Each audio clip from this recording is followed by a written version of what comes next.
Vous informer, c'est notre devoir, mesdames et messieurs. Bienvenue à toutes et à tous dans cette revue de presse de ce jeudi 23 janvier 2025.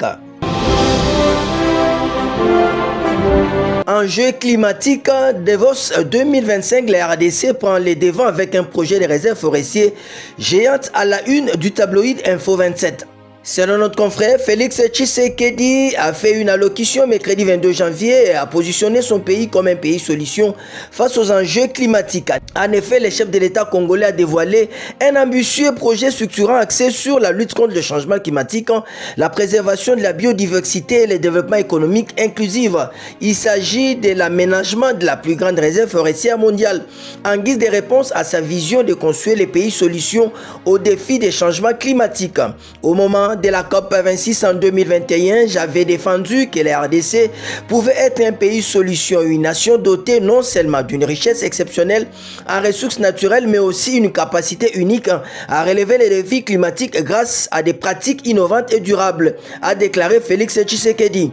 Aujourd'hui, je suis fier de partager avec vous une réponse concrète à cette vision, le lancement de la plus grande réserve forestière tropicale du monde. Cette initiative historique sans équivalent transformera notre paysage naturel, a ajouté le chef de l'État.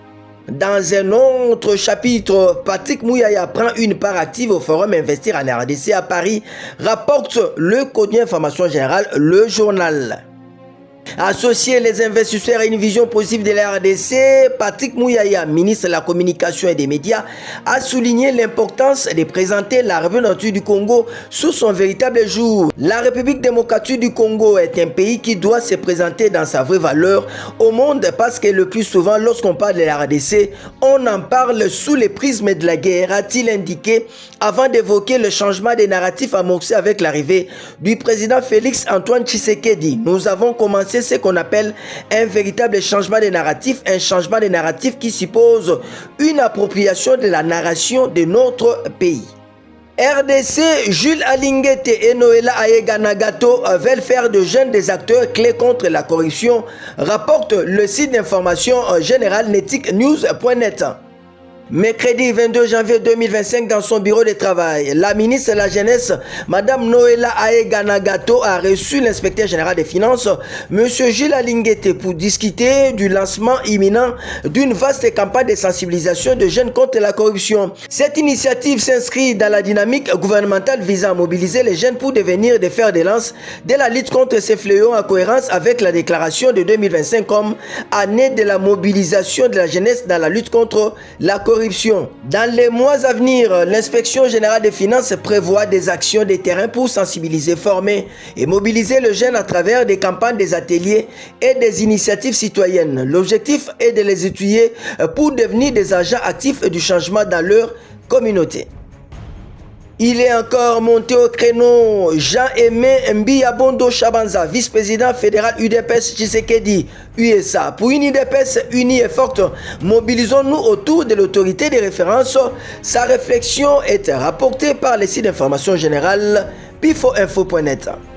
À vous, cadres et dirigeants de l'Union pour la démocratie et le progrès social, je m'adresse avec respect et humilité. Ce message n'est ni une leçon de morale, ni une remise en question de vos compétences ou de votre engagement. Il s'agit d'un cri du cœur, un appel patriotique né de ma foi profonde dans ce parti qui a été pour moi plus qu'une simple affiliation politique, un véritable combat de vie. L'UDPS fondé sur des valeurs d'intégrité, de justice et de démocratie demeure un pilier de l'espoir pour des millions de Congolais. Cet espoir, nous avons le devoir de le préserver à tout prix car il est notre héritage collectif et la promesse d'un avenir meilleur pour notre nation. Le moment est venu de réaffirmer nos priorités et de restaurer l'esprit d'unité qui a toujours été la force motrice de l'UDPS. Cela implique un respect mutuel, un dialogue sincère et une volonté collective de mettre fin aux dissensions. On va terminer en sport avec ce titre de Zolanews.net. Illiko Cash Ligue 1, Mazembe s'offre l'AS Simba.